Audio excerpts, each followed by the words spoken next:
Oh, hello there. You've caught me at a rather bad time, actually, as I'm currently very sick and dying of the plague. And I don't know about you, but personally the worst aspect of being sick are those gosh darn lucid fever dreams. Just last night I had this lucid dream that I was playing a really old, really disturbing kids game on a CD-ROM. It wasn't a dream, was it? Playtoon's Uncle Archibald. I have grappled with the psychological damage this game has left on me since I was 3. Take me to any psychologist, and after 10 minutes they will determine that any problems with my neurosis can be linked to this game. Playtoon's Uncle Archibald is an edutainment game specifically focusing on creativity and storytelling. It had some pretty big publishers behind it too. Knowledge Adventure was responsible for the Jumpstart series, and Sierra was responsible for the amazing glory that is The Incredible Machine. However, despite all the big name publishing, Uncle Archibald has more or less been swept under the rug. Before today, there wasn't a single YouTube video on it, and the only video that pops up in search is just simply a video that makes reference to it. The box on the front says it's ages 4 to 10 appropriate, but I can tell you right now the fact that Uncle Archibald is not suitable for minors, teens, or anyone at all. This game left such a profound impact on me that I wrote its original Wikipedia article as some bizarre form of therapy. I've wanted to cover this ever since I started my YouTube channel, and now that I've recently broken 100 subs, I have a large enough audience to do it. And it's also my birthday today, so this will be a 100 sub special, birthday special, Let's pop this thing in and get right into it. Anyone see my emulator anywhere?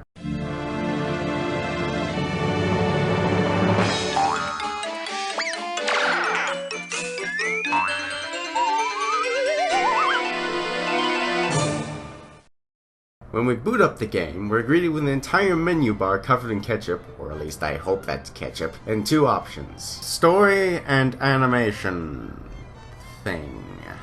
Technically, the animation thingamajigger is the main focus of the game.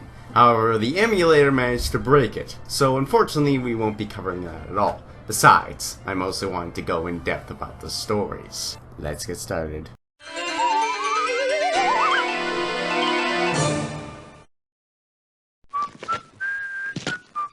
One Wednesday in May, Ben invited me to his Uncle Archibald's. Ben is my best friend.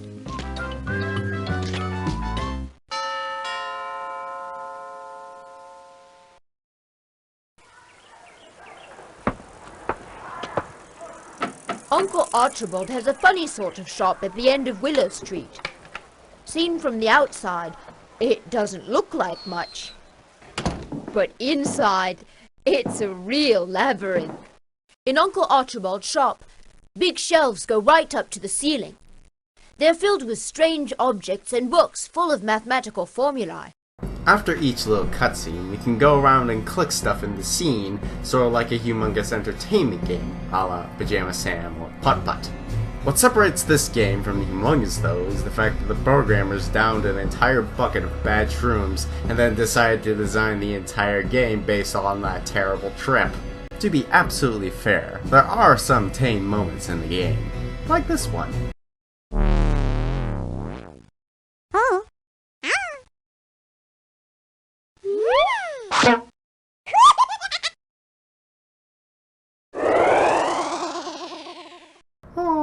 That was just cute. Surely nothing terrible could happen in this game. It's clearly a very kids-friendly.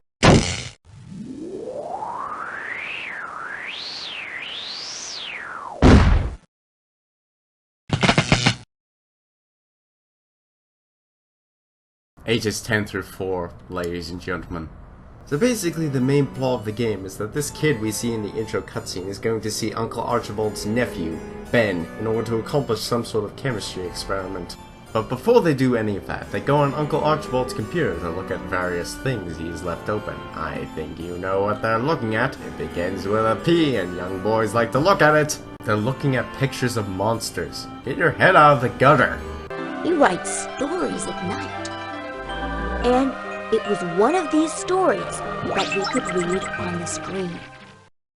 The story told of witches, wizards, and monsters. And there was a description of a curious character, the Ogre Fringle. Remember this. This is important. So, it seems that Uncle Archibald has a hobby of writing fiction, and we can take a look at some of these monsters ourselves.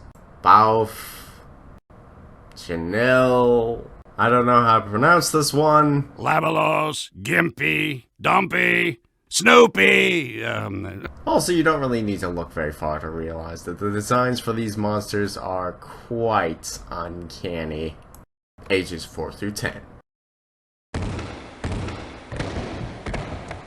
In this story, we found a list of scary beasties, with or without pimples, and all as voracious as the Ogre Fringle, who adores children, especially with a helping of chocolate sauce. So once they finish invading their uncle's privacy, they eventually get around to their chemistry experiment. Unfortunately, Emily did not run the game as intended, and a lot of scenes during the story I was treated to a black screen. However, clicking on the animations within the scene gave me some glimpses of visibility. A bit of sodium sulfate?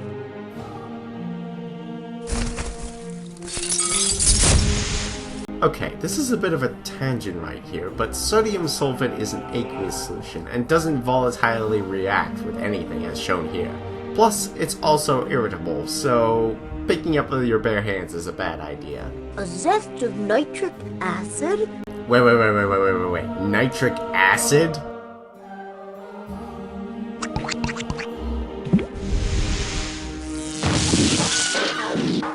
Oh. Okay, sure, yeah, just have nitric acid, an incredibly caustic and volatile substance, just lying on its side with the cap off. I mean, sure, lab safety. Doesn't bother me. It doesn't bother me. It bothers me. It bothers me a lot. Not forgetting the drastic soda. The what? The drastic soda. The drastic soda. The drastic soda. I made the mistake of Googling this. So, as was expected of the pure ineptitude of our heroes, they added the contents of an unlabeled green bottle into the solution just for lols, and the entire thing explodes and consumes the room.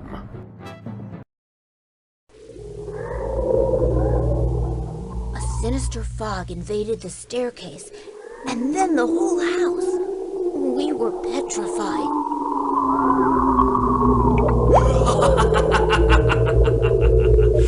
Suddenly, the lights went out. We decided to look for candles in the kitchen. But in the hall, we were stopped dead by the sight of a dim light. I would say the screen going black here is a nice touch, if it wasn't a glitch. Start clicking around.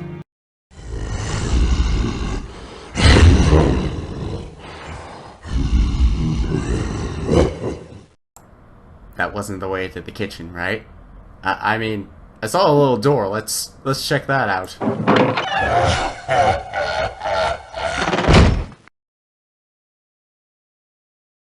Change of plans? Screw the candles. Let's go see our uncle, who's literally right next door to us, and have him sort it out.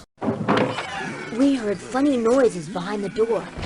Someone or something was muttering in the kitchen.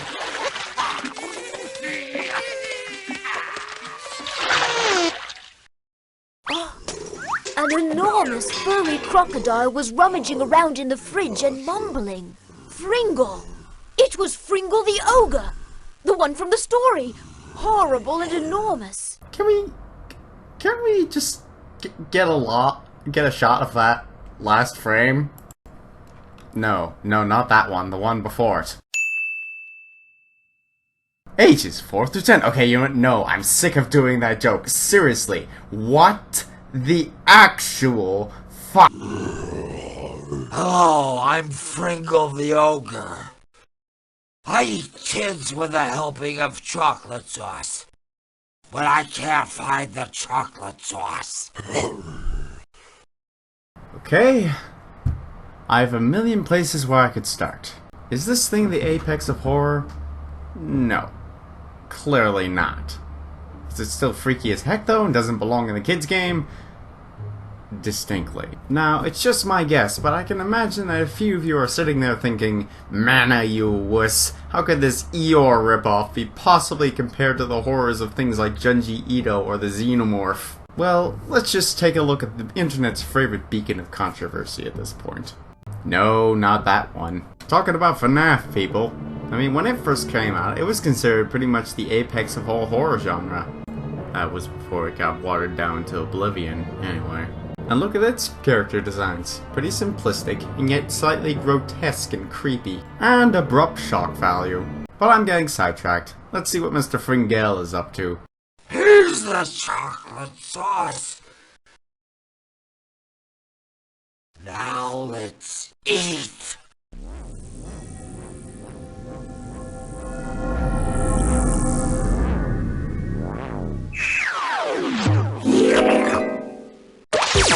I just had time to draw my water pistol. After encountering the ogre, our heroes suddenly realized that if Ogre Fringle came back, that could mean all the other monsters in Uncle Archibald's story could as well. And then the art directors use about 2 minutes of reused animation. The true monster is budget constraints. Uncle Archibald wasn't surprised by Ben's story. He would be with us in 5 minutes. 5 long minutes. What was going to happen? I'm still just wondering why you don't just go into his store and see him yourself. A faint noise was coming from the end of the hall. A shape was coming towards us. We took refuge in the sitting room. And running in the dark, we bumped into something soft. Oh. Oh dear. The biggest of the monsters came and seized us.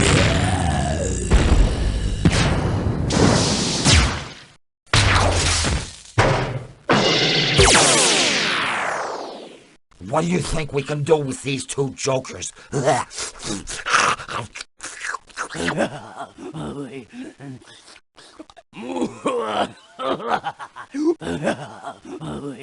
Surely we must have gone mad.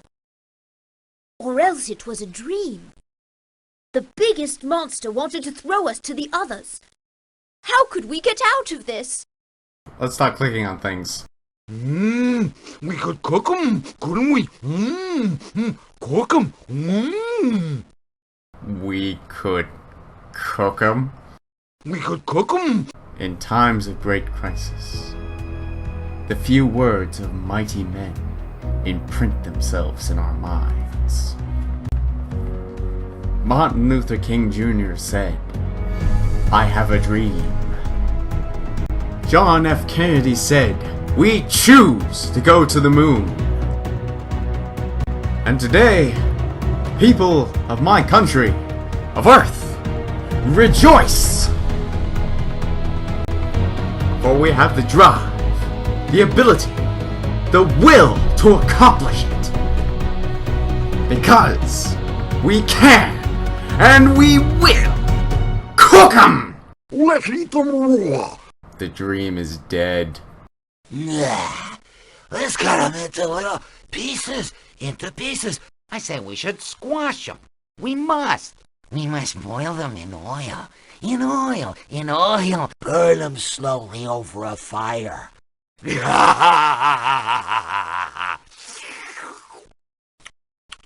Why not turn them into liver sausage? Liver sausage! We could fry them in a pan. We must flatten them. Alright, let's tally the vote here. This guy here seems to want to have things raw, but nobody really seems to support it. And while we're at it, nobody really seems to support this guy's liver sausage idea either. Brown guy in the corner over here seems okay with anything as long as it involves cooking. These two guys over here seem to be in agreement that reducing our heroes to 2 dimensions is the way to go. These two seems to think that deep frying in some nice oil would be a pretty good idea. And the eel penguin thing in the back seems to have convinced Mr. Overcompensator in front that slow cooking over a fire is a pretty delectable way to spend the evening. And you can pretty much just cut all of these options into pieces, so green guy is happy with anything. So we have a three-way tie between frying them in oil, slow cooking them over a fire, or just squishing them. If I was the tiebreaker in this situation, I probably would have put my vote towards the slow cook over the fire because that tastes the best towards me. But I'm not the tiebreaker, this guy is. So, what's the verdict?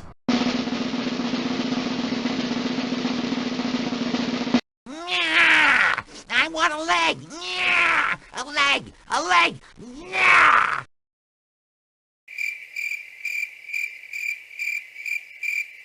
Well then, what's all this noise about? Uncle Archibald! Fatso, the biggest. Let us go. You've all got to get back into your stories. Fatso, have I got to use my stink bombs? Uncle Archibald threatened the monsters. You are here by mistake. Go back to your stories, or else I'll have you transferred to a soppy love story. And in this day and age, that's the scariest thing you could threaten anyone with. The monsters disappeared. Ben, did you use the little green bottle? Ben nodded sheepishly. Then Uncle Archibald explained everything.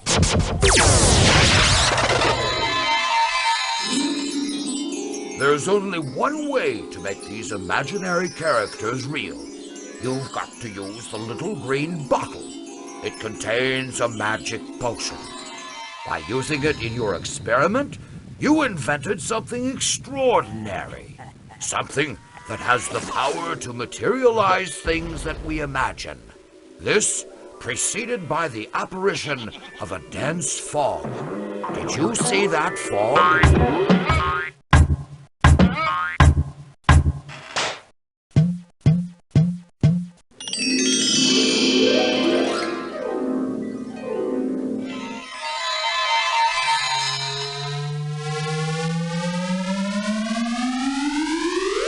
That was the beginning of the spell.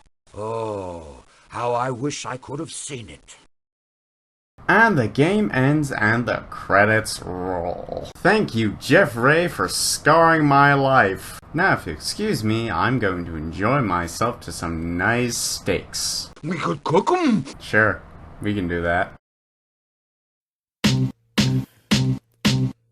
I remember when